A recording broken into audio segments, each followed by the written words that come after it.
নমস্কাৰ বন্ধু বান্ধৱীসকল, আপোনালোকক মোৰ দ্বিতীয় ইউটিউব চেনেল বৰ্ণালী ৰিডিঙলৈ আন্তৰিক স্বাগতম জনাইছোঁ।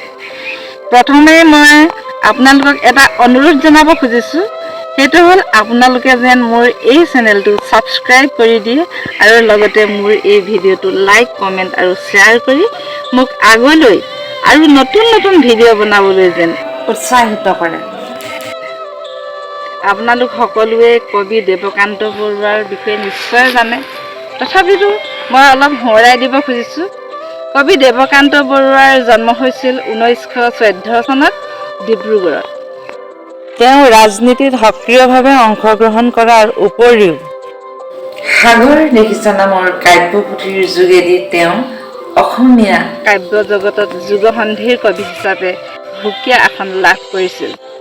তেওঁ অসমীয়া 1944 চনত, দৈনিক অসমীয়া 1945 চনত, নতুন অসমীয়া 1948 চনত সম্পাদনা কৰিছিল। তেখেতৰ মৃত্যু হৈছিল 1996 চনত। এতিয়া মই তেখেতৰ সাগৰ দেখিছা নামৰ জনপ্ৰিয় কবিতাটি আপোনালোকৰ সন্মুখত পাঠ কৰিবলৈ আগবাঢ়িছোঁ। কিবা ভুল ভ্ৰান্তি হ'লে মোক ক্ষমা কৰিব। কবি দেৱকান্ত বৰুৱাৰ কবিতা সাগৰ দেখিছা। সাগৰ দেখিছা, দেখা নাই কেতিয়া, ময়ো দেখা নাই, শুনিছোঁ তথাপি নীলিম বাদামীন অৰণ্যত আছে তোৰ দিগন্ত ব্যাপী।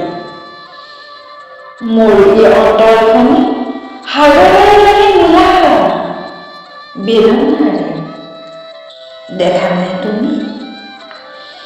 উঠিছে মৰিছে তোমাৰে স্মৃতি নাচনী, শুনা নাই? মোৰ সাগৰত তুমি শুনা নাই ধুমুহাৰ উতলা সংগীত? বুজা নাই? অনুভৱ কৰা নাই ফুলনিত বসন্তৰ কোমল ইংগিত? দেখিছা তোৰ ৰামধেনু বাৰিষাত ডাৱৰত প্ৰেমৰ কোমল দীপ্তময় হিয়া আকাশত? দেখিছানে ৰঙৰ ওচৰত মাঘিকা সাৰ পাই শুনিছানে কেতিয়াবা কেনেকে হিয়া ভগা মাত? ভাবিছানে একেবাৰে পক্ষীৰ ডিঙিত কানে মানুহৰ বহুত সংবাদ?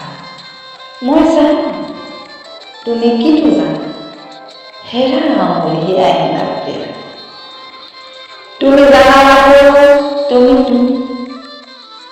মই তুমিতো নাজানা কিয় বাৰু, কিয় আমি গাটো জয় কৰা মালতীৰে জয় গৌৰৱ মিলনৰ কাৰে শুনালে সাজু কিয় পৃথিৱীৰ দুখৰ বোকাৰে আমি শিৰয়ৰ ৰঙা তেজতাৰে প্ৰতিমাৰ কথাটো চয় কিয় তুমি নুবুজিবা সখী?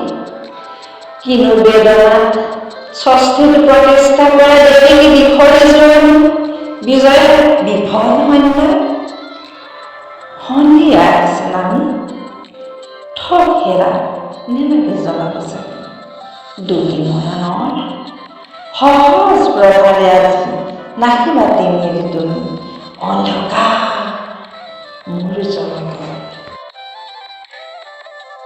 অতি ধৈৰ্য সহকাৰে চোৱাৰ বাবে আপোনালোক সকলোলৈকে আন্তৰিক ধন্যবাদ জ্ঞাপন কৰিলোঁ।